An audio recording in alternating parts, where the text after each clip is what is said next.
Parents told me they couldn't afford Christmas gifts for the children this year. We're keeping it small, they said. Then I saw my nieces unwrapping luxury gifts at a family Christmas party we didn't know of. Best Christmas ever. My sister posted, so I blocked their numbers and the text arrived while I was folding the laundry. Hey sweetie, just a heads up. Christmas is going to be simple this year. Money's tight, so we won't be doing big gifts. Just the essentials. I stared at the message, my fingers tightening around the fabric in my hands. I wasn't surprised. My parents had always been practical about Christmas. They never splurged, never went overboard. But this year, something about the message felt off. It wasn't just that they were cutting back. It was the finality of it, like a decision had already been made without me. Still, I forced a smile and replied, of course, no worries. The kids will understand, because what else could I say? My husband and I weren't exactly swimming in money either, but we always made Christmas special for our twins, Mia and Lucas. We saved throughout the year, picked out thoughtful gifts, wrapped them with care. Even if it wasn't extravagant, it was magical. But I swallowed my disappointment and let it go. After all, family isn't about gifts. It's about being together. That's what I told myself. That's what I believed, until the photos popped up on my screen. It was 2 days after Christmas, a lazy afternoon. The kids were playing with their new toys. My husband was fixing a leaky faucet, and I was scrolling through social media, just passing the time. And then I saw it. Best Christmas ever.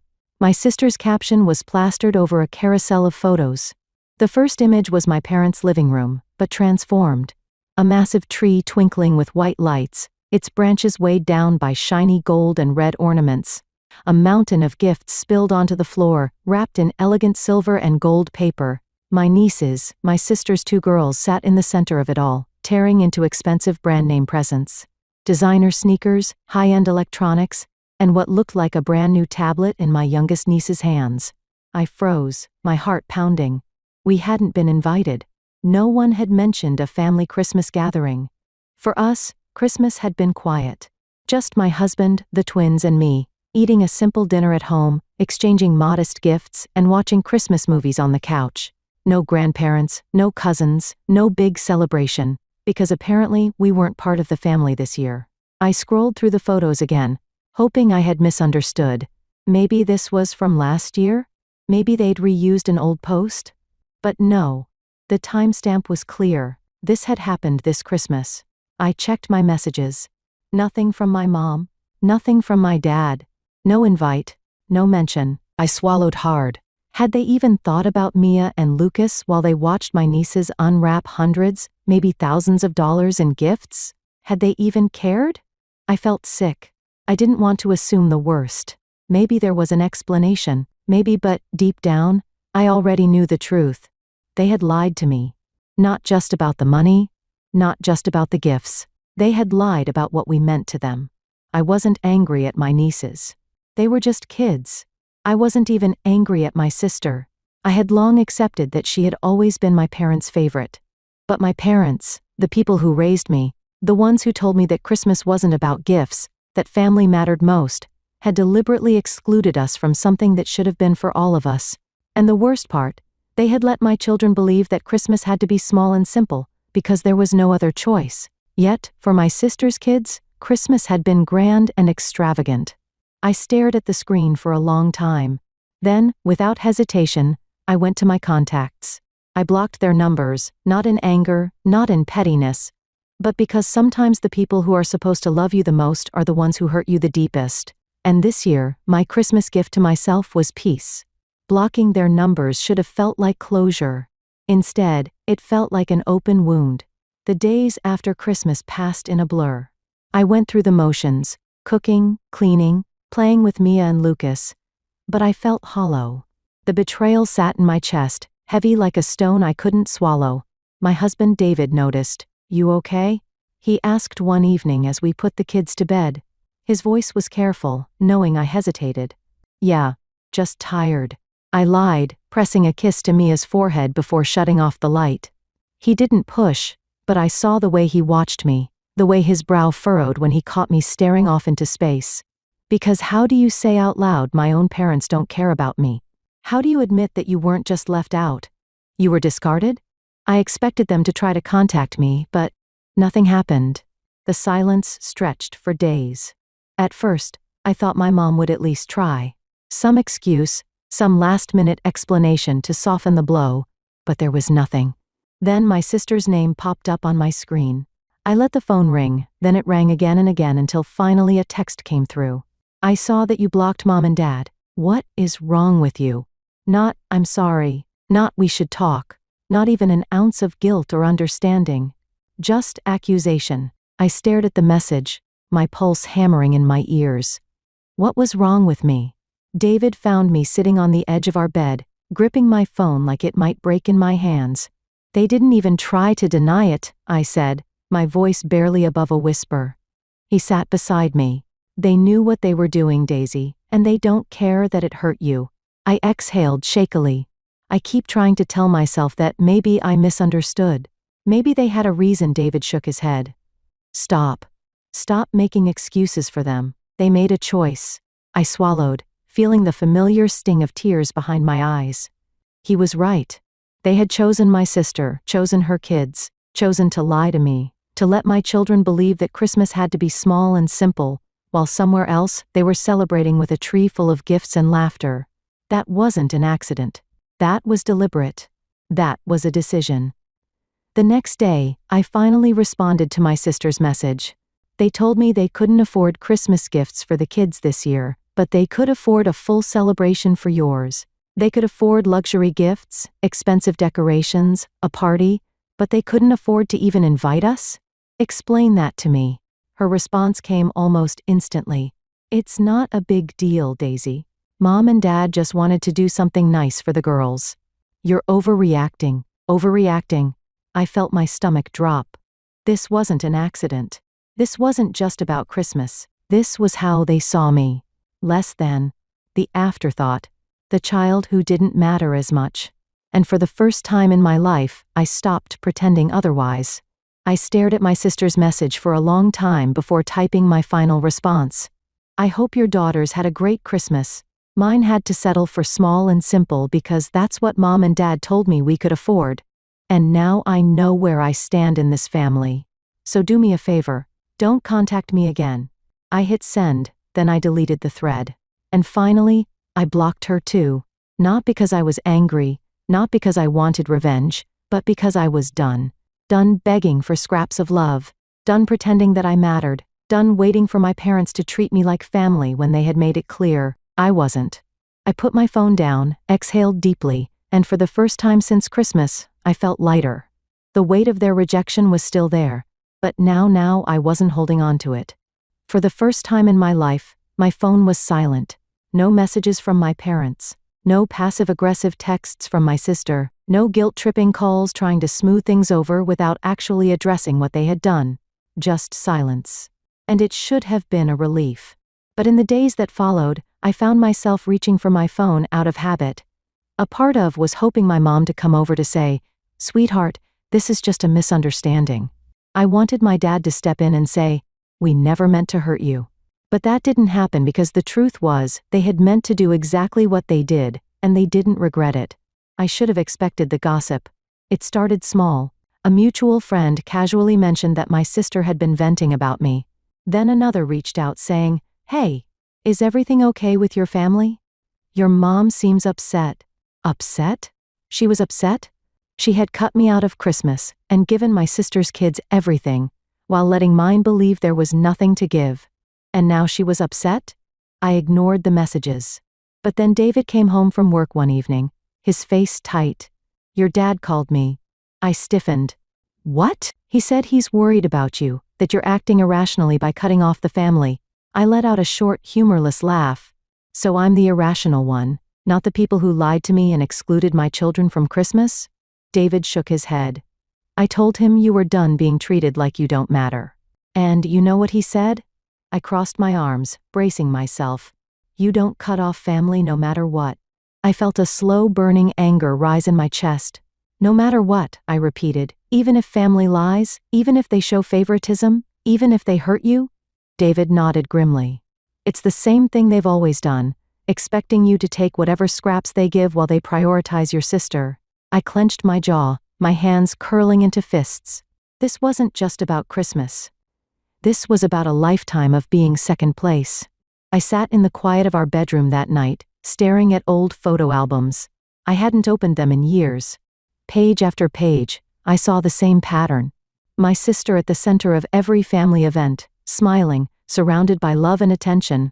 Me, always just slightly to the side. Present, but never the priority. I remembered birthdays where she got the bigger party. The brand new bike when I got my sister's old one. The way our parents beamed with pride at her dance recitals, but barely acknowledged when I made honor roll. And now, Christmas was just one more reminder of where I stood, or rather, where I didn't. I shut the album and exhaled shakily.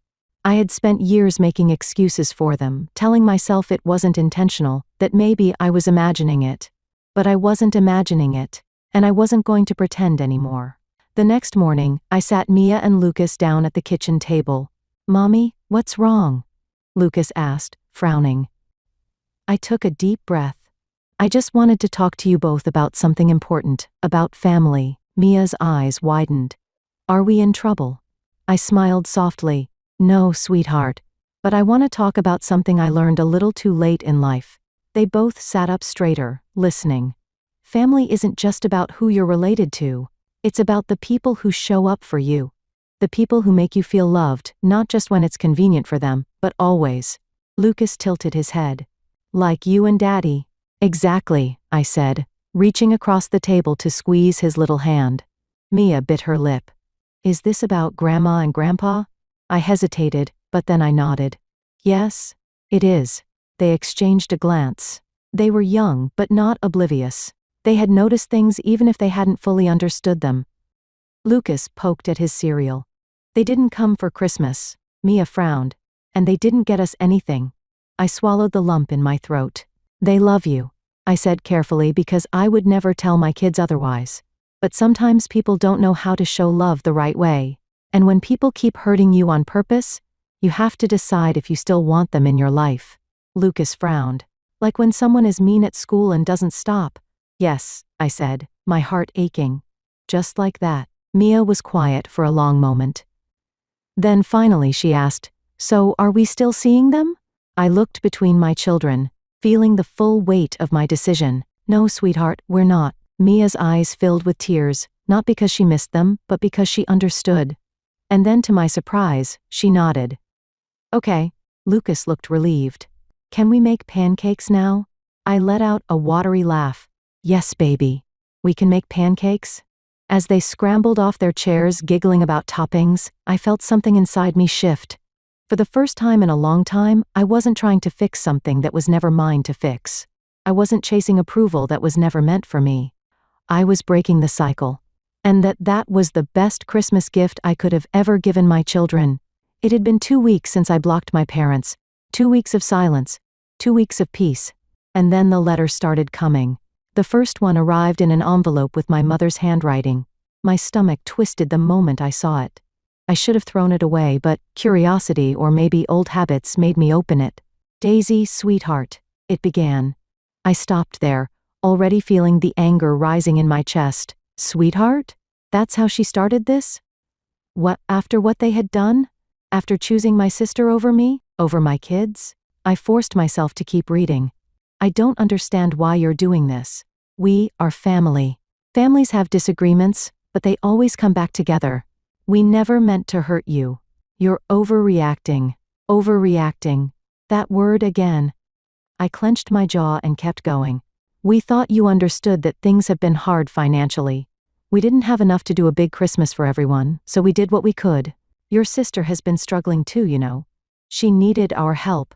Why are you punishing us for that?" I let out a short laugh. So that was their excuse? That they had to choose because they didn't have enough for everyone? They had money for a luxury Christmas for my nieces, but nothing for my kids?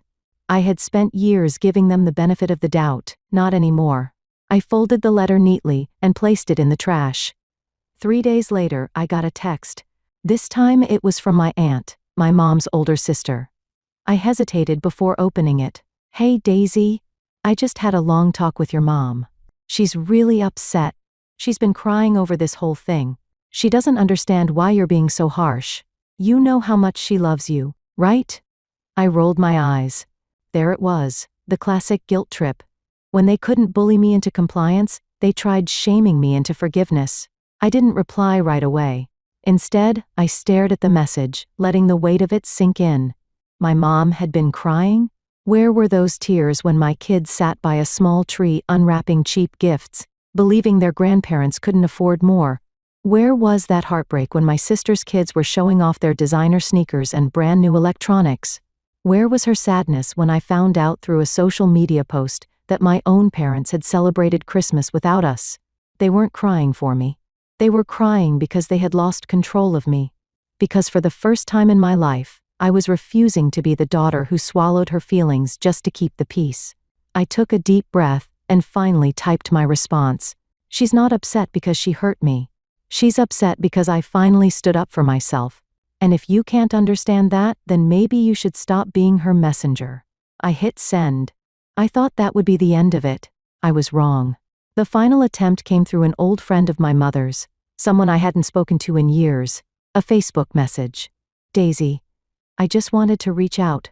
Your mom is devastated. She doesn't know how things got so bad between you. She asked me to tell you she loves you. She's heartbroken over what's happened. I know you're upset, but can't you just talk to her? Life is too short for this kind of grudge."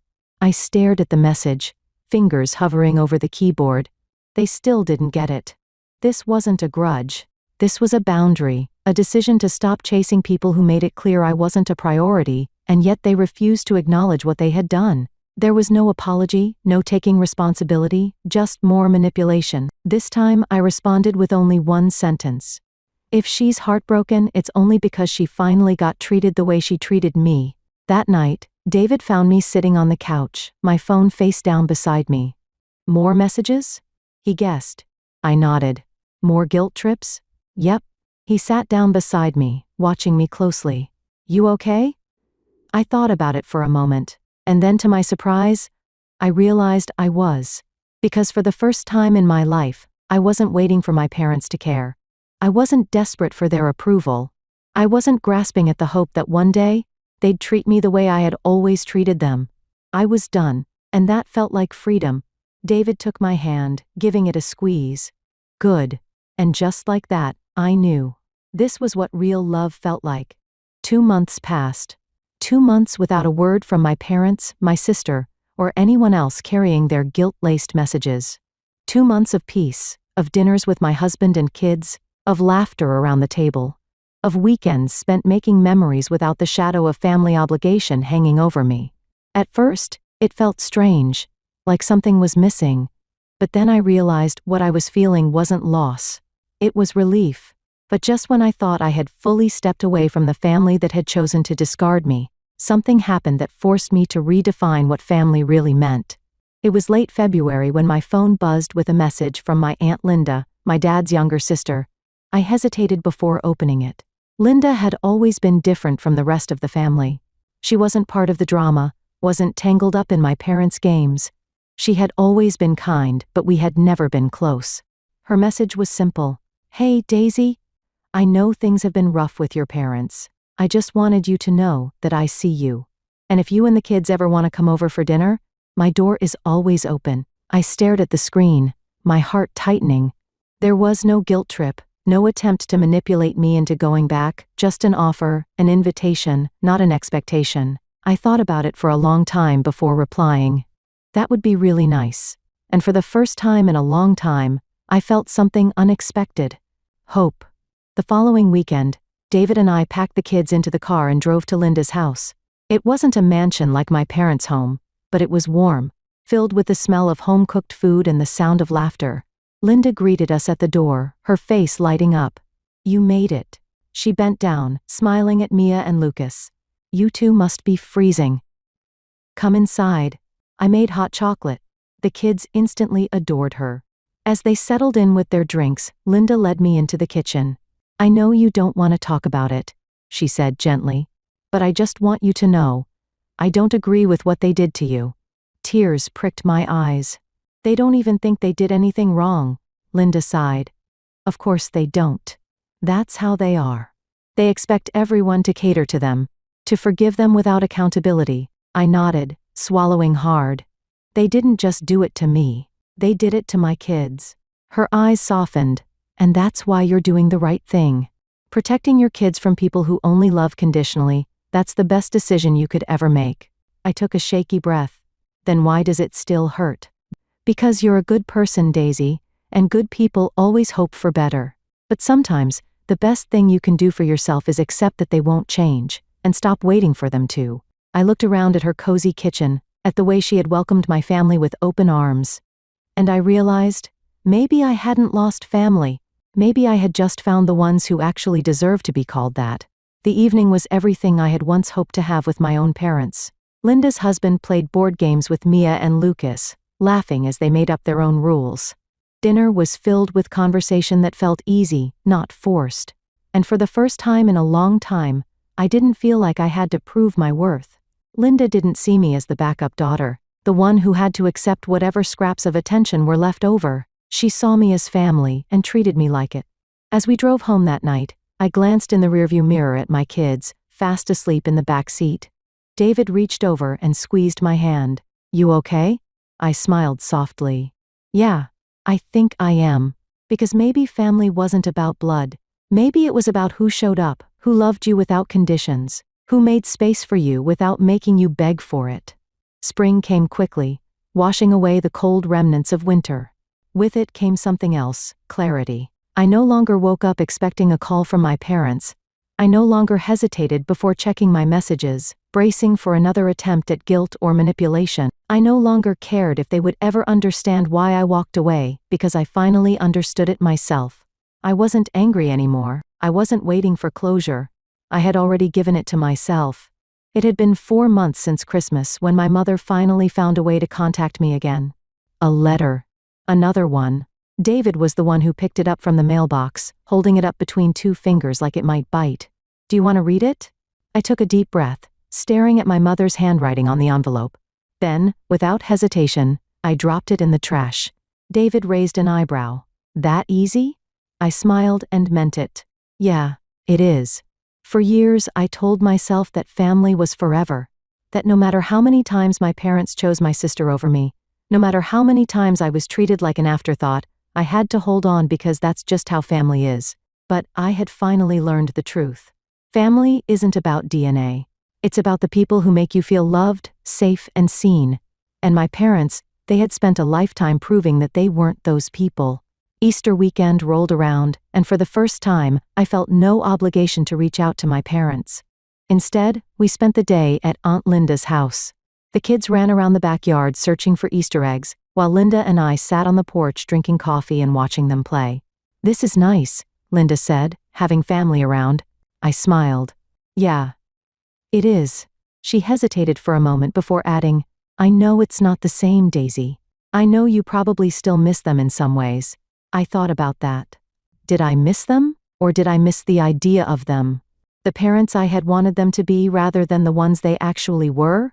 I took a deep breath, letting the warm breeze carry away the weight that had once sat so heavy on my chest. No, I said honestly, I don't. And for the first time, I knew it was true. That night, I did something I hadn't done since Christmas.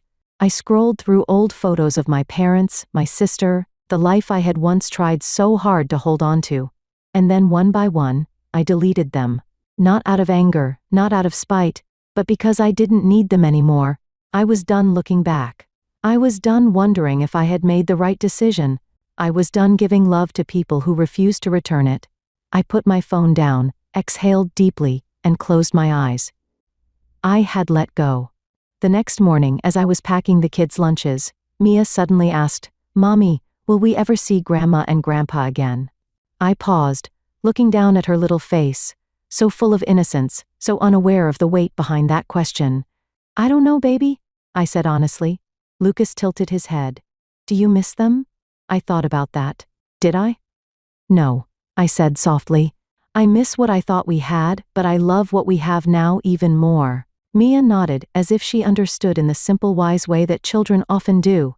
And just like that, it was enough. Months turned into a year And in that time, I built something better than the family I had lost. I built a life filled with love, honesty, and respect. I built new traditions with the people who showed up for me. And most importantly, I stopped waiting for love from people who had already shown me they weren't willing to give it. Because the best revenge wasn't anger or bitterness, it was happiness, and I had finally found it.